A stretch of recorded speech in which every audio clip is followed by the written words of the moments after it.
The European Union observers say that the vote in Zimbabwe was very smooth in some places, but totally disorganized in others. We have seen that especially with the queues are huge differences. In some cases it works very smoothly, but in others we see that it's totally disorganized and that people become angry, that people leave. And we have not found out whether that is coincidence of bad organization in individual places or it's a pattern in certain areas that we have to check when we compare notes with the other observers. And that means we have seen, for example, close to Norton in a polling station this afternoon that in polling station 1 it went smoothly, that people had not waited longer than 1 hour, but in the other polling station 100 meters away the people were waiting there since 6 o'clock this morning and could not have voted until 2 o'clock in the afternoon. So there is something going wrong, and hopefully this is not a pattern in certain cases. Well, now, as we know, this was the first election in an independent Zimbabwe that did not feature Robert Mugabe's name on the ballot. However, the former president spoke out ahead of the polls, making some rather controversial comments. Well, for more analysis on that, let's now go to Johannesburg. Tutukani Ndebele is the head of research at the South African Institute of Race Relations. Thank you very much for joining us. Does Robert Mugabe still play a big role in Zimbabwean politics? He held office for more than 3 decades. Does he still hold sway with voters? Yes, thank you. Clearly he does, because if you look at the response to his press conference, the incumbent was very quick to say, also clearly, the former president is aligning himself with the MDC alliance, and therefore now his position is clear. And think about also that immediately after his press conference, soldiers guarding his house were actually taken away, and apparently he was left with just a couple of police officers. And if you look at on the day he actually went to vote, which is yesterday, there was quite a crowd around him. There was quite an interest in what he was doing, and an interest in the man himself. Because also think about the fact that previously he was not particularly accessible. He was a closely guarded person. He was cagey, and but in essence, what this tells us is that he still does have quite a role to play, because his declaration that he would not vote for his tormentors, as he called them, was met with some level of displeasure from his former comrades. So he still does exercise some influence, as you say. What challenges lie ahead for the new president?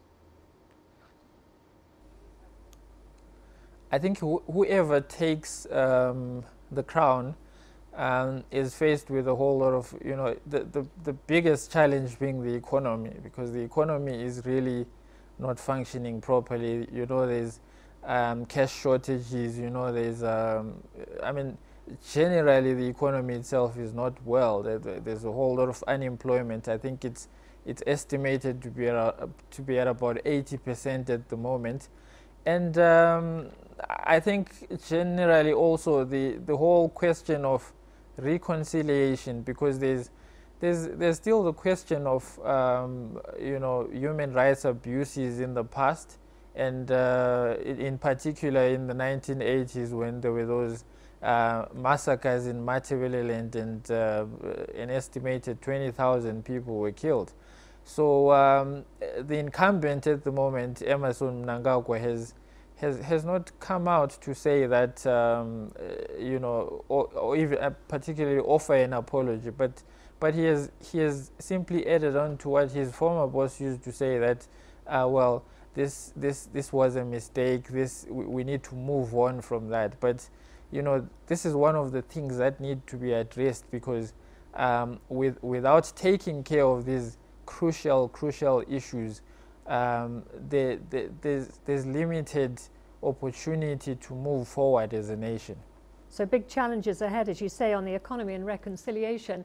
Are we, do you think, likely to see an upset for the incumbent president? How likely is it that Nelson Chamisa will emerge victorious?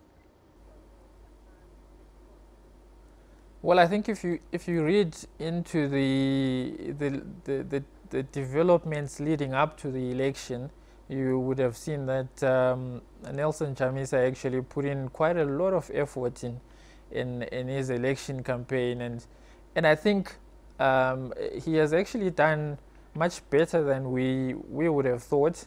He was dismissed as too young and immature and so on by his detractors, but he has managed to claw, to claw back and to dig into those previously, into those areas that were seen as ZANU-PF strongholds in the past. If you think about also that, well, we did expect that the MDC alliance would do very well in urban areas, but there are key things to take note of. For example, Emmerson Mnangagwa's special advisor lost to someone else, to an independent, in fact, in the Norton area. I think one of the MDC alliance people, Tendai Biti, won a seat in somewhere in Harare, and this was previously held by the deputy finance minister at the moment. So you can see that there's a possibility really of an upset. We just need to pay particular attention to rural areas, because this is where ZANU-PF is notorious for coming back and clawing back. So and that obviously tells the whole question of rigging fears, because people have suggested in a number of occasions that this is where ZANU-PF tends to practice its rigging, because alleged rigging, obviously, because this is where they usually get huge numbers. Okay, well, thank you very much for that. Tutu Kani Ndebele there. Now let's return to Farai.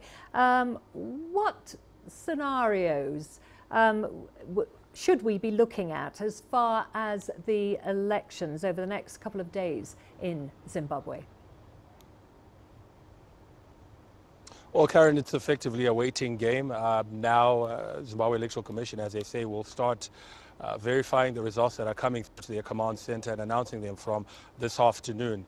As expected, we don't expect that we'll all get them all at once. In fact, the chief election officer in Ulayo, when he spoke to Valdi Karelsa, my colleague earlier, says that they haven't even been able to collate all the results from there and submit them to Harare. So we expect that it will be a process that will take the next couple of days, as you say, and it really is a nail-biting time for many Zimbabweans here. Many people are anxious and want to know this result, because Zimbabweans have a lot riding on these elections, and things are not made any better by the advent of fake news, which has been obviously proliferated because of social media. And so results are being posted, some of them from the 2013 election, and it's purportedly this election, and that's obviously caused a lot of anxiety. And the political parties, the political players, the main parties have also been quick to try and calm those anxieties and say, look, let's wait and be patient and wait for the Zimbabwe Electoral Commission to do its job. And so to answer your question, Karen, all we can do now is just wait and see where this goes. Hopefully, whoever emerges will take this country forward, and whoever doesn't prevail will also accept this result and help the country move on from here. Okay, thank you for that, Farai. That was CGTN's Farai Mwakatuya there. And earlier, of course, we spoke to Tutu Kani Ndebele, Head of Research for the South Africa Institute of Race Relations.